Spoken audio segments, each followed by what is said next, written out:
Hello বন্ধুরা, এই দেখো সবাই কেমন আছো।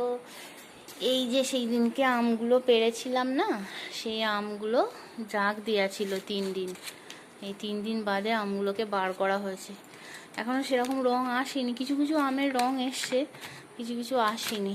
এইগুলো এখন হাওয়াতে রেখে দিতে হবে। এখন আস্তে আস্তে রঙগুলো চলে আসবে।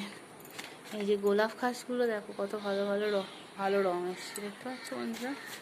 এই দেখো গোলাপ খাসগুলো ভালো রং এসছে। কিন্তু আবার সব এটাও গোলাপ খাস, কিন্তু এগুলো রং আসেনি, আস্তে আস্তে আসবে। সবগুলো আসেনি। এই ঘরে সাজিয়ে রাখা হচ্ছে পাখার তলায় এগুলো, নাহলে এখানে থাকলে একসঙ্গে নষ্ট হয়ে যাবে। এখানে এগুলো ঘরে নিয়ে যাওয়া হচ্ছে, এখানে সাজাচ্ছে। এই যে এইগুলো চাটুচ্ছে আম, আর এই যে গোলাপ খাস আম সাজানো হচ্ছে, বুঝতে পারছো বন্ধুরা? ভিডিওটি ভালো লেগে থাকলে লাইক, কমেন্ট, শেয়ার এবং সাবস্ক্রাইব করবে। টাটা।